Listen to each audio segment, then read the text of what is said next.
Hello everyone. सो ये पूरा video का सीरीज है जिसके अंदर ये पहला वीडियो है जिसके अंदर हम दिखाएंगे कि टावर प्रोजेक्ट और उसके सारे फीचर्स। ठीक है, और ये पूरा प्रोजेक्ट हमने बनाया है जयदीप इलेक्ट्रिकल के साथ और उन्होंने पूरा गाइडेंस दिया है हमें। और उनके सारे कॉन्ट्रैक्टर्स हैं, उन्होंने स्टेप बाय स्टेप हमें पूरा गाइड किया है। और जितने भी कॉन्ट्रैक्टर्स हैं जो कि गवर्नमेंट टेंडर्स फिलअप करते हैं और इलेक्ट्रिक लाइंस इंस्टॉल करते हैं, ठीक है, तो सबके लिए ये बहुत ही बढ़िया सॉफ्टवेयर है और इसकी प्राइसिंग भी बहुत कम है। और अगर आप इसको और भी थोड़ा कस्टमाइज करवाना चाहते हैं तो आप हमें सीधा कांटेक्ट कर सकते हैं। यहाँ पे कांटेक्ट अस में हमारे कांटेक्ट नंबर्स दिए गए हैं। और ये पूरा सॉफ्टवेयर सवा इन्फो सिस्टम्स ने बनाया है और गाइड किया हुआ है जयदीप इलेक्ट्रिकल्स ने। ठीक है।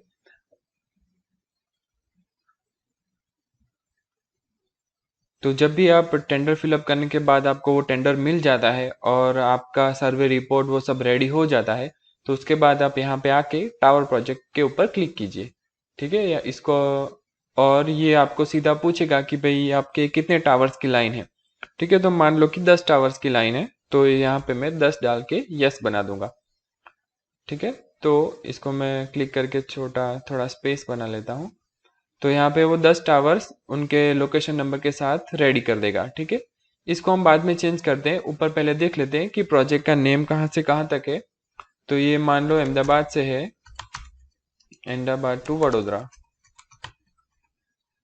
ठीक है, इसमें 1000 CMT का वर्क ज़रूरी है जो कि आपका टेंडर के पास हुआ है। ठीक है, यहाँ से 1 तारीख से 30 तारीख तक का है, मान लो सिलेक्ट कर लेते हैं ये। अभी ये कंडक्टर टाइप, कौन से कंडक्टर इसमें है, अभी आपके प्रोजेक्ट में कोई और यूज होते हैं और ज़रूरत है तो आप सीधा हमें बता के हम उसको डाल सकते हैं। ठीक है, तो अभी के लिए हम डॉग कंडक्टर ले लेते हैं। सर्किट टाइप में कितनी सर्किट है, सिंगल सर्किट है, डबल सर्किट है, मल्टी सर्किट है, या मल्टी सर्किट मल्टीप्लाइड बाय 4 वाली है। ठीक है, अभी लाइन टाइप में अभी इतनी लाइन टाइप सपोर्टेड है बाय डिफॉल्ट। आप इससे भी बड़ी लाइन पे काम करते हैं तो भी आप इसको कस्टमाइज करवा सकते हैं, वो तुरंत हो जाएगा, इसमें कोई बड़ी बात है ही नहीं। ठीक है, तो मान लो ये 66 के लिए ले लेते हैं। आपका वर्क ऑर्डर XYZ है मान लीजिए। ठीक है, तो ये पूरा और सर्वे रिपोर्ट में मान लो कोई ये सारे AP01 से लेके 10 तक बन गए। सबसे पहली और लास्ट वाली 2 एंट्रीज गैंट्री के बना दी गई है। ठीक है, तो अभी मान लो एक्सटेंशन लेवल 3 तक का है और इसके अंदर भी 3 तक का है। ठीक है, ये 6 है मान लो। उसके बाद ये PQ का टावर है और एक्सटेंशन इसका भी 6 है।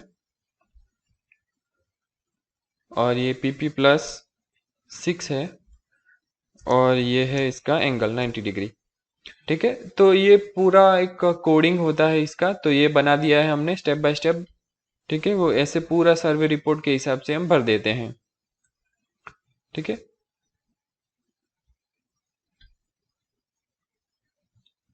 तो ये ऐसे हमारा सर्वे रिपोर्ट पूरा रेडी हो गया है। ठीक है, अभी ये स्पान क्या होता है, तो स्पान 2 टावर के बीच में जो जितना डिस्टेंस होता है वो होता है और इसको मीटर में डालना है यहाँ पे। ठीक है, तो यहाँ पे मान लो सब एंट्रीज हम 10-10 बना देते हैं। तो यहाँ पे मैंने सारे स्पान का डेटा डाल दिया है। ठीक है, जो जितने भी टावर्स के बीच में था, तो 10-10 अभी के लिए रख दिया है, तो सबका टोटल बन जाता है 110।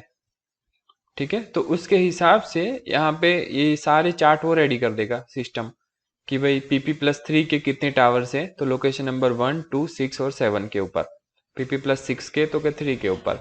उस हिसाब से 6+90 डिग्री वाले यहाँ पे है, PQ+6 के, PR+3 और PS+6। तो ये सारे, और यहाँ पे वो आपको टोटल भी दिखाएगा, यहाँ पे टोटल के अंदर जितने भी टावर्स है वो। ठीक है, और इस रिपोर्ट को अभी हम सेव कर लेते हैं। ठीक है, अभी यहाँ से जैसे जैसे आपका काम बनता जाता है वैसे वैसे आप उसकी डेट सिलेक्ट करते जाएंगे। मान लो कि एक्सकेवेशन 1 तारीख को हुआ था, उसके बाद फाउंडेशन 2 तारीख को हुआ था। तो जैसे जैसे आपका काम होता जाता है वैसे वैसे आप excavation, foundation, erection, stringing, earthing, tack welding, ये सारे डेटा आप फिलअप करते जाएंगे। ठीक है, जैसे जैसे आप डेटा फिलअप करते जाएंगे वैसे वैसे यहाँ पे ये सारे सर्कल्स बनती जाएं कि भाई यहाँ पे एक्सकेवेशन का काम बन गया है, यहाँ पे फाउंडेशन हो गया है, इरेक्शन में अभी कुछ भी काम नहीं हुआ है और स्टिंगिंग कुछ भी नहीं हुआ है। ये सारे डेटा ऑटोमेटिक फिलअप होते जाएंगे। ठीक है, और इसको अभी मैंने सेव कर दिया। सर्वे रिपोर्ट के बाद विजुअल चार्ट रेडी होना शुरू हो जाता है।